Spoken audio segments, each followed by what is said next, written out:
A trend has emerged in local government over the last few decades, and particularly in Georgia: consolidation between city and county governments.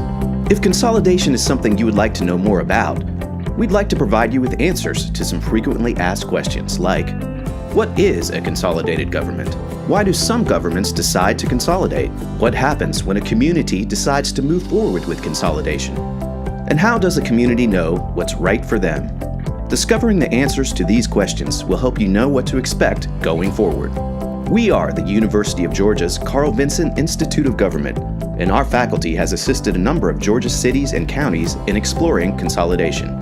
We do not promote or discourage consolidation, but only want to make you aware of potential benefits and challenges. So, what is a consolidated government? You may frequently hear two terms associated with consolidation: functional consolidation and governmental consolidation. These are two very different things. Functional consolidation refers to decisions many counties and cities have made to combine particular services such as planning, public safety, or water, but they still retain their separate governments. However, we are going to focus on full governmental consolidation, with an outcome that completely replaces existing city and county governments with a new unified government.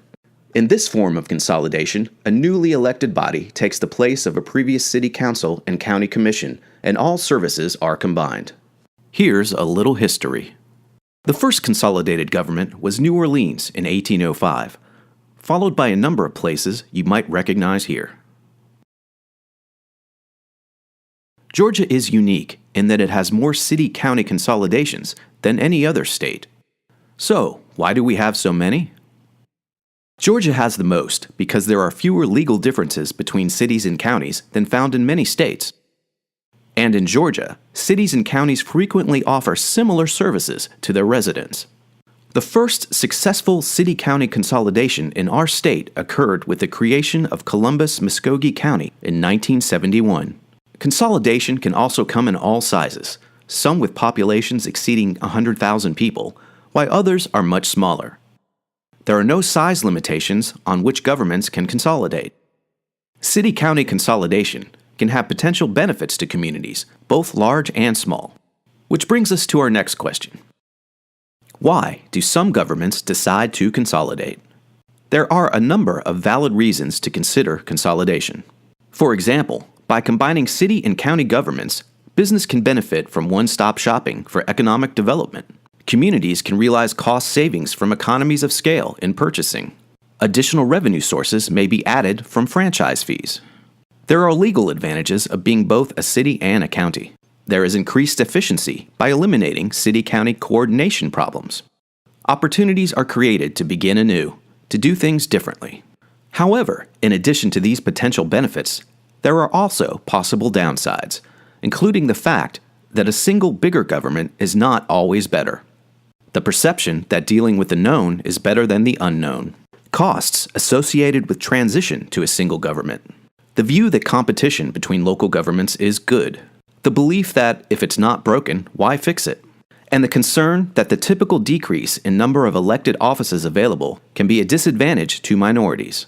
After looking at the pros and cons of governmental consolidation, you may have more questions like, will it save money? Will employees lose jobs? What about schools? Differences in pay. Differences in employee benefits. Different levels of service. Existing ordinances. What about the sheriff and other constitutional officers? And who gets to vote and how are those votes counted? You probably have other questions, and our Institute of Government faculty stand ready to assist in local initiatives to explore city-county consolidation. So, what happens when a community decides to move forward with consolidation? There are a number of steps communities must go through in order to consolidate, and the Carl Vinson Institute of Government has the expertise to assist local communities in this important process. There are several routes a community can take to bring this issue to a vote. Let's identify some of those components. We often begin with a study committee that examines the issues involved and envisions what a new government might look like. At some point, a charter must be drafted, detailing the structure, powers, and duties of the proposed new government. In order for consolidation to occur, it must be authorized by the Georgia General Assembly, and that involvement can take several forms. Ultimately, the charter must go up for a vote in a public referendum. The referendum has to pass with a majority of voters both countywide and within the city limits. If it doesn't pass among either jurisdiction, the consolidation initiative fails. But if the city and county pass the referendum, a transition period begins as outlined in the charter. Elections are held to select new officials, and the new government is then implemented. The faculty at the Carl Vinson Institute of Government can help to explore methods cities and counties have used to achieve consolidation. And just because a referendum fails doesn't mean it won't pass in the future. Several communities have seen consolidation initiatives die at the ballot box numerous times before finally passing later on. Residents of the city of Athens and Clark County voted against consolidation in 1969, 1972, and in 1982, before finally passing it in 1991. Sometimes, failed attempts can be helpful in creating community awareness, which could lead to a more functional consolidation of services, and even gain support for passage the next time around. How does a community know what's right for them specifically? A great place to start is by asking, if we could start from scratch, would we create the same local government structures we have today, or do something different? Remember, consolidation is not for everyone. There are a lot of variables to consider.